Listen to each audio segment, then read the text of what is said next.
నేనండి మీ స్వాతి నాయుడు. అలానే హోటల్ మంగతాయారుకి స్వాగతం సుస్వాగతం. మరి ప్రతిరోజు కూడా మన హోటల్ మంగతాయారు వీడియో ఓపెన్ చేయగానే కొత్త కొత్త వంటకాలతో మీ ముందుకు వచ్చేస్తూ ఉన్నాను కదా. అండ్ అవన్నీ కూడా మీరు కూడా టేస్ట్ చేస్తున్నారు, అలానే నాకు కామెంట్స్ కూడా చేస్తున్నారు. చాలా టేస్టీగా ఉన్నాయి, అలానే చాలా బాగున్నాయి లొకేషన్స్ కూడా అని చెప్పేసి. మరి ఈరోజు అయితే కనుక నేను హ్యాపీగా ఈ కూల్ ఈవినింగ్లో కొబ్బరి తోటలో ఉన్నాను. అండ్ ఈరోజు వెరైటీ వచ్చేసి కోనసీమ ఎగ్ మలై మసాలా కర్రీ. మన ఎగ్ మలై మసాలా కర్రీని స్టార్ట్ చేసేద్దామా? సో ముందుగా మనమైతే ఈ గుడ్లన్నిటిని కూడా చక్కగా ఉడకపెట్టుకుందాం. ఓకేనా? Follow me. బౌల్లో వాటర్ తీసుకుని ఈరోజు మనకు కావాల్సిన ఎగ్స్ అని నేను తెచ్చేసాను. అలానే ఈ ఎగ్స్ అన్నిటిని కూడా ఈ వాటర్లో ఫస్ట్ వేద్దాం. తర్వాత వీటిని బాయిల్ చేయాలి. అండ్ చూస్తున్నారు కదా, చాలా సరదాగా ఇలా పెరటిలో కొబ్బరి తోటలో నిజంగా చాలా డిఫరెన్స్గా ఉంటుంది కదా ఇలాంటి దగ్గర కుక్ చేయాలంటే. నిజంగా అండి, ఎగ్స్ చాలా మంచివి. అండ్ పిల్లలు పెద్దలు అందరు ఇష్టంగా తింటారు కదా. ఈవెన్ ఎవరు డైటింగ్ చేస్తుంటే కూడా ఎగ్స్ తినమని మరి జిమ్లో కూడా చెప్తూ ఉంటారు. మీన్స్ అంత మంచి ప్రోటీన్స్ కూడా ఉంటాయి కదా ఎగ్స్లో. మరి 30 ఎగ్స్ని నేను ఇప్పుడు కర్రీ చేస్తున్నాను.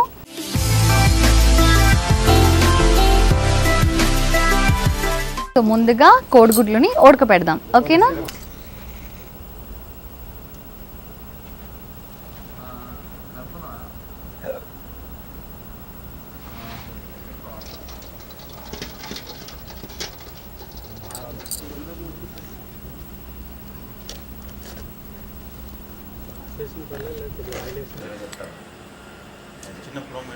సో మరి చూస్తున్నారు కదా, మరి మన కోనసీమ ఎగ్ మలై మసాలా కర్రీకి గుడ్లన్నీ కూడా చాలా చక్కగా బాయిల్ అయిపోతున్నాయి. ఈలోపు మనం మిగతా అరేంజ్మెంట్స్ చేసుకుందాం. అంటే లైక్ ఆనియన్స్, అలానే పచ్చిమిర్చి కట్ చేసి పెట్టుకుందాం. అలానే మనం టైటిల్లో చెప్పుకున్నట్టుగానే మసాలా. సో దీనికి చాలా రకాల మసాలాలు అవసరం అవుతాయి.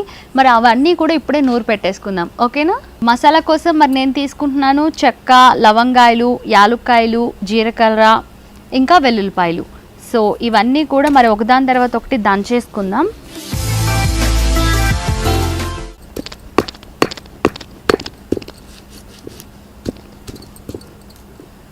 దీనిలోనే వెల్లుల్లిపాయలు కూడా.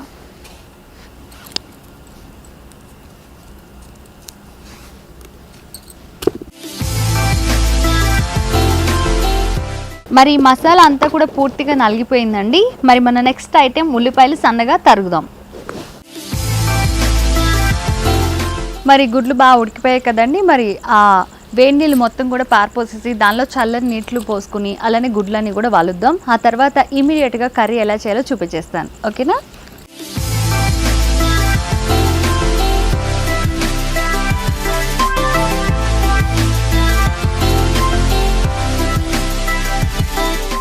ఇప్పుడు మరి మన కర్రీ కోసం ఎగ్స్, అలానే ఉల్లిపాయ ముక్కలు, మసాలా అన్నీ రెడీగా ఉన్నాయి. సో మరి ఫస్ట్ పొయ్యి మీద కళాయి పెట్టేద్దాం.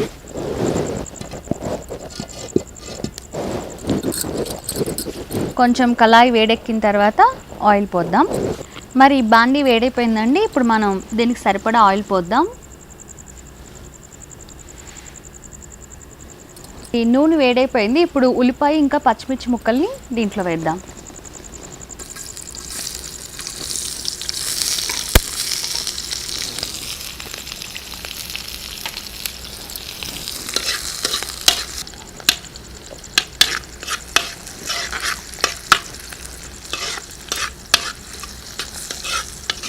ఉల్లిపాయ ఇంకా పచ్చిమిర్చి బాగా ఎగిపోయాయి కదండి. అండ్ మనం ముందుగా నూరు పెట్టుకున్న మసాలా, మన కర్రీ పేరే మసాలా కదా. అండ్ ఈ కర్రీకి ఈ మసాలా అనేది చాలా ఇంపార్టెంట్. అండ్ ఆయిల్ ఎక్కువ తినేవాళ్ళు కొంచెం ఎక్కువ వేసుకుంటే కూడా మంచి టేస్ట్ వస్తుంది. మరి ఇప్పుడు ఈ మసాలాని ఈ కర్రీకి యాడ్ చేద్దాం.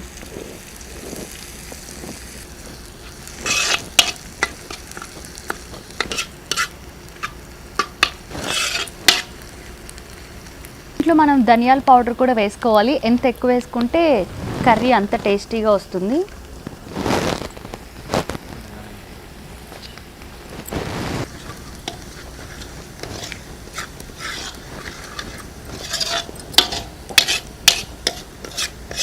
మరి ఇది బాగా వేగిపోయింది కదండి. అండ్ దీనికి సరిపడా పాలు పోసుకోవాలన్నమాట.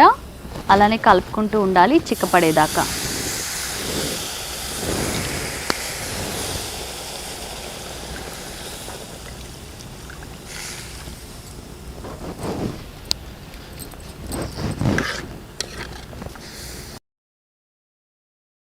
మరి ఈ పాలన్నీ కూడా చక్కగా మరిగిపోతున్నాయి కదండి. ఇప్పుడు దీనికి సరిపడా సాల్ట్ వేసుకోవాలి.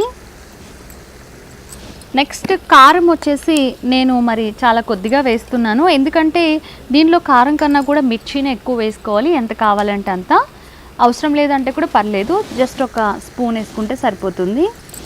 బాగా మిక్స్ చేసుకోవాలి.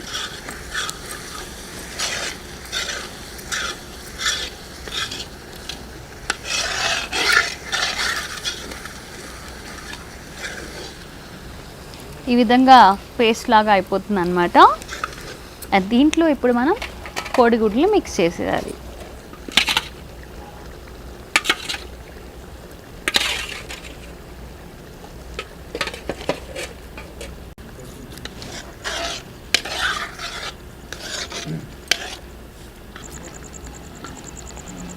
అండ్ గార్నిష్ ఇంకా టేస్ట్ కోసం మనం సరిపడా కొత్తిమీర కూడా వేసుకుందాం.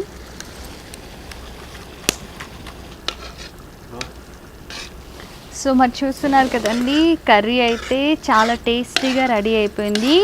ఈ స్మెల్ ఇంకా ఈ కర్రీ చూస్తుంటే నోట్లో నీళ్ళు ఊరుతున్నాయి వెంటనే తినేయాలని.